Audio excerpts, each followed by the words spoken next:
জয় হরি বল, গৌর হরি বল। আশা করি সকলে ভালো আছেন এবং সুস্থ আছেন। শ্রীহরির চরণে প্রার্থনা করি সকলে ভালো থাকুন এবং সুস্থ থাকুন। শ্রদ্ধেয় ভক্তবৃন্দ, আমি তাপস বিশ্বাস সকল ভক্তবৃন্দের চরণে প্রণাম জানিয়ে আজকের আলোচনা শুরু করছি। আমাদের আজকের আলোচ্য বিষয়ে ভগবান ব্যাসের নজরে শূদ্রের ধর্ম কি? ব্যাসদেব শূদ্রকে কতটুকু ধর্মের অধিকার দিয়েছেন? আমি গত দুদিন আগে একটা ভিডিও প্রকাশ করেছিলাম, সেখানে দেখিয়েছিলাম যে কলিযুগের ধর্মগ্রন্থ কোনটি এবং কলিযুগে শূদ্রের ধর্ম কি। বৈদিক আর্যদের যে ধর্মগ্রন্থ সেই গ্রন্থের অনুযায়ী শূদ্রের ধর্ম কি সেটা দেখিয়েছিলাম। অনেকে বলেছেন যে যেহেতু সমস্ত পুরাণ এবং ধর্মগ্রন্থ মানেই হচ্ছে বেদব্যাসের রচিত, তাই বেদব্যাস শূদ্রদের জন্য কি ব্যবস্থা দিয়েছেন? বেদব্যাসের নজরে শূদ্রের ধর্ম কি? বেদব্যাস শূদ্রকে ধর্মের কতটুকু অধিকার দিয়েছে? আপনি বেদব্যাস শূদ্রদের সম্পর্কে কি বলেছে সে কথা তুলে ধরুন। অনেকে বলেছেন পুরাণ থেকে প্রমাণ দিতে। তো পুরাণ থেকে প্রমাণ দিলে তো আর অনেকে মেনে নিতে চায় না, কারণ স্মৃতি, শ্রুতি এবং পুরাণ এই তিনটি হচ্ছে গ্রন্থ। তো তার মধ্যে থেকে শ্রুতি হচ্ছে সর্বপ্রধান গ্রন্থ, শ্রুতি মানে বেদ, আর তারপরে রয়েছে স্মৃতি গ্রন্থ অর্থাৎ সংহিতা সমূহ। এই সংহিতা সমূহ রচনা করা হয়েছে ধর্মের আইন কানুন কিভাবে চলবে, অর্থাৎ ধর্মের ব্যবস্থা সম্পূর্ণরূপে বর্ণনা করা হয়েছে সংহিতা সমূহে। মোট 20খানা হচ্ছে মোট সংহিতা। এই সংহিতা থেকেই ধর্মের ব্যবস্থা দেওয়া হয়েছে প্রত্যেকের জন্য। জাতি 4টি, ব্রাহ্মণ, ক্ষত্রিয়, বৈশ্য, শূদ্র। এর মধ্যে দ্বিজাতি হচ্ছে 3টি বর্ণের, ব্রাহ্মণ, ক্ষত্রিয় এবং বৈশ্য। আর চতুর্থ বর্ণ হচ্ছে শূদ্র। এই শূদ্রের কাজই হচ্ছে 3 বর্ণের সেবা করা। আর এই বাকি যে 3 বর্ণ, সেই 3 বর্ণ ধর্ম পরিচালনা করবে। তারা ধর্ম কিভাবে চালাবে, ধর্মের কোন নিয়মে রাজা চলবে, কোন নিয়মে রাজ্য চলবে, কোন নিয়মে জনগণ চলবে, অর্থাৎ দেশের আইন কানুনী গ্রন্থই হচ্ছে স্মৃতি গ্রন্থ। শ্রুতিতে অর্থাৎ বেদে যেহেতু সমস্ত নিয়ম কানুন একসাথে এক জায়গায় লিপিবদ্ধ নেই, তাই বেদের নিয়মকে বোঝানোর জন্য, বেদকে সঠিকভাবে চালানোর জন্য এই সমস্ত স্মৃতি গ্রন্থ রচনা করা হয়েছে। তার মধ্যে থেকে 20খানা স্মৃতি গ্রন্থই হচ্ছে প্রধান। আমি এর পূর্বে আলোচনা করেছি কোন কোন গ্রন্থ প্রধান গ্রন্থ, এ নিয়েও ভিডিও আছে। তো সেখানে ধর্ম যদি মানতে হয়, ধর্মের ছত্র ছায়ায় যদি থাকতে হয়, তাহলে ধর্মগ্রন্থের কথা অবশ্যই মানতে হবে। আর সেই ধর্মগ্রন্থ রচনা করেছেন, বেশিরভাগ গ্রন্থ রচনা করেছেন হচ্ছে বেদব্যাস। সেই বেদব্যাস শূদ্রদের জন্য ধর্ম ব্যবস্থা কি দিয়েছেন সেটি আপনাদের সামনে তুলে ধরব। অনেক কথা বললাম, আসুন আপনাদের আমি আলোচনায় নিয়ে যাই। শ্রদ্ধেয় ভক্তবৃন্দ, আমরা এসে গেছি ব্যাস সংহিতায়। বেদব্যাস ধর্মের আইন কানুন রচনা করেছেন এই ব্যাস সংহিতার মধ্যে। এই ব্যাস সংহিতার প্রথম অধ্যায় এটি। দেখুন, এই হচ্ছে মূল শ্লোকসমূহ। আমি 3 নম্বর শ্লোকের অনুবাদ থেকে নিয়ে 9 নম্বর শ্লোকের অনুবাদ আপনাদের সামনে প্রথমে তুলে ধরব। আসুন অনুবাদ শুরু করি। বেদব্যাস কি বলছেন? বলছেন, যে যে স্থলে কৃষ্ণসার মৃগ সর্বদা স্বেচ্ছাপূর্বক বিচরণ করে, সেই সেই স্থানেই বেদোক্ত ধর্ম ব্যবহার করা উচিত। অর্থাৎ সে স্থানেই লোকেরাই কেবল ধর্ম ব্যবহার করিবে। ম্লেচ্ছ আদি দেশে ব্যবহার নহে। এখানে বুঝতে পারছেন যে যে যে স্থানে যে যে জায়গায় স্বেচ্ছাপূর্বক অর্থাৎ নিজের ইচ্ছায় কালো হরিণ ঘুরে বেড়ায় সেই স্থানেই এই বেদোক্ত ধর্ম ব্যবহার করা উচিত। তো আমাদের বাংলার বুকে মনে হয় না কোথাও এইভাবে কালো হরিণ স্বাধীনভাবে ঘুরে বেড়ায়, অর্থাৎ বেদোক্ত ধর্মের স্থান এটা নয়। আর এই বাংলা অনার্যদের স্থান, বাংলায় আর্যদের কোনো স্থান নেই। ঐতিহাসিকভাবে যদি দেখা যায় খুব বেশি হলে 1000 বছর আগে ব্রাহ্মণরা এই বাংলার বুকে এসেছে, তার আগে অনার্য রাজ্য এটা ছিল। যাই হোক, আর সে প্রসঙ্গে এটা আলোচ্য বিষয় নয়, তার জন্য আমি আবার শাস্ত্রে ফিরে যাচ্ছি। দেখুন এখানে বলছেন কি, যেখানে শ্রুতি স্মৃতি ও পুরাণের বিরোধ দেখা যায় সেখানে শ্রুতি কথিত বিধি বলবান, এবং যে স্থলে স্মৃতি ও পুরাণের বিরোধ দেখা যায় সেই স্থলে স্মৃতি কথিত বিধি বলবান। শ্রদ্ধেয় ভক্তবৃন্দ, এখানে বুঝতে পাচ্ছেন ব্যাস জানেন যে তিনি যত গ্রন্থ রচনা করেছেন তার মধ্যে বিরোধ আছে। বিরোধ আছে বলেই তিনি এ কথা লিখে গেলেন। বললেন শ্রুতি স্মৃতি এবং পুরাণ এই 3টি গ্রন্থের মধ্যে যদি শ্রুতির সঙ্গে স্মৃতির বিরোধ হয় তাহলে শ্রুতির কথাই মানতে হবে, অর্থাৎ বেদের কথা মানতে হবে। আর স্মৃতির কথার সাথে যদি পুরাণের বিরোধ হয় তাহলে স্মৃতির কথা অর্থাৎ সংহিতা সমূহের কথা মানতে হবে। এটা কিন্তু ব্যাস প্রথমেই বলে গেলেন, ঘোষণা করে গেলেন।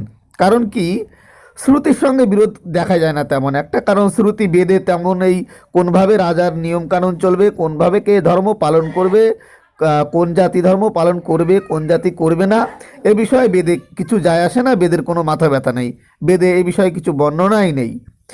এই জন্য স্মৃতি গ্রন্থ অর্থাৎ সংহিতাসমূহ রচনা করা হয়েছে যে ধর্মের নিয়ম কানুন তন্ত্র মন্ত্র কে মানবে কে মানবে না, কে পালন করবে কে করবে না, কার অধিকার আছে কার নেই, সমস্তই লিপিবদ্ধ করা হয়েছে এই স্মৃতি গ্রন্থতে বা সংহিতাতে, এবং পুরাণেও লিপিবদ্ধ করা হয়েছে।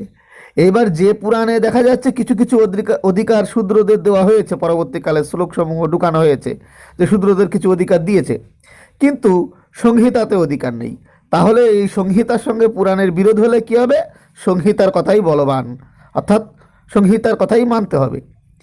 আর সমস্ত গ্রন্থ যিনি রচনা করেছেন সেই বেদব্যাসের কথা কিন্তু এটি।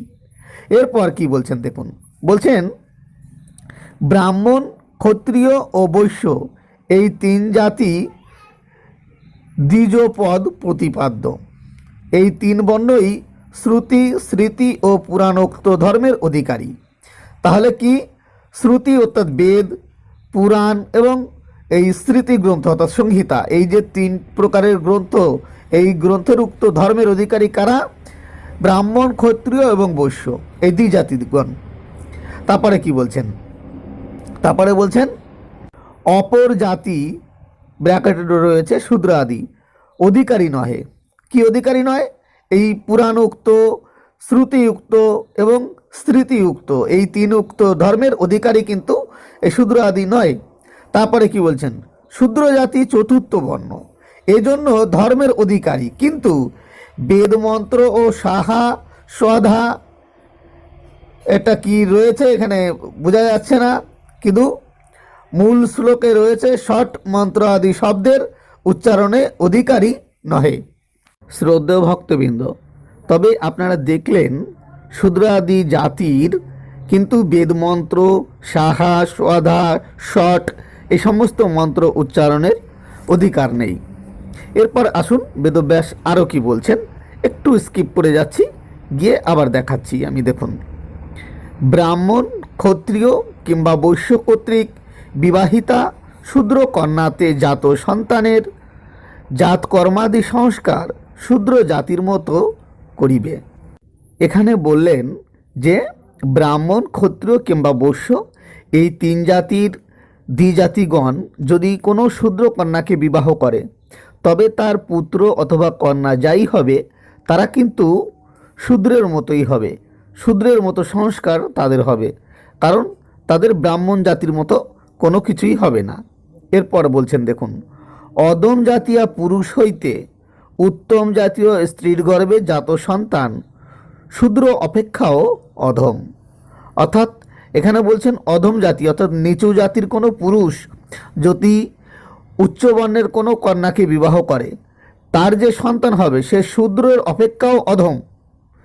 তারপরে বলছেন ব্রাহ্মণ কন্যাতে শূদ্রজনিত সন্তান চণ্ডাল জাতি হয় এবং কোনো ধর্মে তাহার অধিকার থাকে না।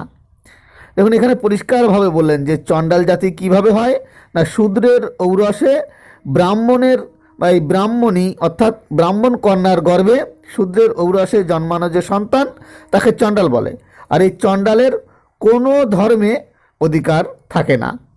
শ্রদ্ধেয় ভক্তবৃন্দ, আপনারা দেখলেন বেদব্যাস শূদ্রদের কতটুকু ধর্ম অধিকার দিয়েছেন। বৈদিক আর্য ধর্মের মন্ত্র তন্ত্র পূজা পার্বণ কোনো জিনিসের অধিকার দেননি শূদ্রদের। এই বেদব্যাস রচনা করেছেন বিভিন্ন শাস্ত্র গ্রন্থ, আর তিনি ধর্মের বিধান অর্থাৎ ধর্মের আইন কানুন কিভাবে চলবে সেজন্য ব্যবস্থা দিয়েছেন এই স্মৃতি গ্রন্থ বা সংহিতা। সেখানে তিনি স্বহস্তে রচনা করেছেন। তিনি নিজে বলছেন যে শূদ্রদের কোনো ধর্ম কর্ম কিছু নেই, শূদ্রদের বেদের মন্ত্র উচ্চারণের অধিকার নেই, শূদ্রদের কোনো মন্ত্র নেই, কোনো সংস্কার নেই, কিছু নেই। এমনকি শুধু শূদ্র নয়, অন্তর্য জাতির মানুষের কোনো ধর্ম অধিকার নেই। চণ্ডালাদি যে অন্তর্য জাতি তাদের কোনো ধর্ম অধিকার নেই। এবার অনেকে বলবেন যে তাহলে অন্তর্য জাতি কোনগুলো? আসুন, বেদব্যাস অন্তর্য জাতি কোনগুলো, কাদের অন্তর্য জাতি তিনি বলছেন, অর্থাৎ পিছিয়ে পড়া জাতি, একদম বর্বর জাতি, চণ্ডাল জাতির সঙ্গে এক সারিতে কোন জাতি, কাদের তিনি অন্তর্য জাতি বানিয়েছেন। আসুন সেই জায়গাটা দেখাই, তারপরে আরো তুলে ধরবো তিনি শূদ্রদের কি বলছেন। ব্যাস সংহিতার প্রথম অধ্যায়ের 10, 11 এবং 12 নম্বর শ্লোক দেখুন। এর অনুবাদ আপনাদের সামনে আমি তুলে ধরছি। এখানে বেদব্যাস সহস্তে বর্ণনা করেছেন যে অন্তর্য জাতি অর্থাৎ এই চণ্ডাল জাতি কোনগুলো এবং অন্তর্য জাতি অর্থাৎ একদম ধর্মকর্ম থেকে বাদ নিকৃষ্ট জাতি কোনগুলো সেটি তিনি বর্ণনা করছেন। এখানে দেখাচ্ছি, দেখুন অনুবাদে কি বলছেন। বলছেন চণ্ডাল 3 প্রকার। প্রথম, অবিবাহিতা কন্যাতে উৎপন্ন সন্তান। দ্বিতীয়, স্বগোত্র পত্নীর গর্ভজাত। তৃতীয়ত, ব্রাহ্মণীতে শূদ্রজনিত। এবার বলছে ব্রাহ্মণীতে শূদ্রজনিত যে চণ্ডাল জাতি সেগুলো সম্পর্কে বলছে, অন্তর্য জাতি এগুলো। তো সেই অন্তর্য জাতি সম্পর্কে বলছে কোন কোন জাতি অন্তর্য জাতি। বলছে প্রথমে বলছে বদ্ধকি, তারপরে বলছে নাপিত, তারপরে বলছে গোফ, তারপরে বলছে আসাপ, তারপরে বলছে কুম্ভকার, তারপরে বলছে বণিক, তারপরে বলছে কিরাত, তারপরে বলছে কায়স্থ, তারপরে বলছে মালি, তারপরে বলছে বরট, তারপরে বলছে মেদ, তারপরে বলছে চণ্ডাল, তারপরে বলছে কৈবত্য, তারপরে বলছে সপচ, তারপরে বলছে কোল জাতি। আর যাহারা গোমাংস ভক্ষণ করে ইহারা সকলেই অন্তর্য। ওই সকল অন্তর্য জাতীয় শূদ্রের সহিত আলাপ করিলে স্নান করিতে হয়, উহাদিগকে দেখিলে সূর্য দর্শন করিতে হয়। শ্রদ্ধেয় ভক্তবৃন্দ, আশা করি আপনারা এখানে পরিষ্কারভাবে বুঝতে পারলেন যে যে জাতিগুলোর কথা আমি বললাম এ জাতি অন্তর্য জাতি। এ জাতির বৈদিক ধর্মের কোনো অধিকার তাদের নেই, না মন্ত্রের অধিকার আছে, না দেবদেবী পূজা করার অধিকার আছে। অর্থাৎ আমাদের মধ্যে বেশিরভাগ দেখা যায়, আমি দুটো একটা জাতির নাম বলছি, যেমন কায়স্থ, কৈবত্য, বণিক, নাপিত, গোপ, এরা একটু নিজেদের বড় জাতি বলে মনে করে, কিন্তু আসলে শাস্ত্রের মধ্যে দেখা যাচ্ছে বেদব্যাস বর্ণনা করেছে যে এই কায়স্থ, কৈবত্য, বণিক, কুমার, গোপ, নাপিত এরা সকলেই অন্তর্য জাতি। এদের দেখলেও স্নান করতে হয়, অর্থাৎ অচ্ছুত জাতির এরা নিজেরা যতই মনে করুক যে আমরা ব্রাহ্মণ, আমরা ব্রাহ্মণের কাছাকাছি থাকি, কায়স্থরা তো পৈতেও নাকি ধারণ করে, আমরা দেখেছি অনেক সময় অনেক জায়গায় দেখা যায়। যাই হোক, সেটা তাদের ব্যক্তিগত ব্যাপার। আমি চাই না কোনো জাতিসমূহকে আক্রমণ করতে। আর প্রত্যেকটা অন্তর্জ জাতি আমার ভাই, আমি তাদের শ্রদ্ধা করি, ভালোবাসি, তাই তাদের আঘাত লাগুক এমন কোনো কথা আমি বলতে চাই না।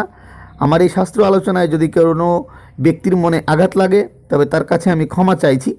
যেহেতু শাস্ত্রের মধ্যে বেদব্যাস উল্লেখ করেছেন, তাই সে তত্ত্বগুলো আমি তুলে ধরলাম। এখানে আমার নিজস্ব কোনো মতামত নেই। তো শ্রদ্ধেয় ভক্তবৃন্দ, আপনারা দেখলেন বেদব্যাস কোন কোন জাতিকে অন্তর্য জাতি বলছেন। এখানে বাংলার পিছিয়ে পড়া যে 36টি জাতি, প্রায় সমস্ত জাতিগুলোর কথাই তিনি এখানে বর্ণনা করেছেন। চণ্ডাল, ধোপা, নাপিত, কৈবর্ত, এরকম ব্যাদ দিয়ে যত জাতি আমাদের বাংলায় আছে সমস্তগুলোকে অন্তর্য জাতি বলেছেন। অর্থাৎ এদের এই বৈদিক ধর্মের কোনো কিছুতে অধিকার নেই, ধর্ম, কর্ম, মন্ত্রে কোনো জিনিসে অধিকার নেই। তাহলে আপনার যদি অধিকার না থাকে, আপনি কোন অধিকারে এই বৈদিক ধর্মের পুজো পার্বণ এবং এই বৈদিক ধর্মের অন্তর্গত আপনি থাকবেন?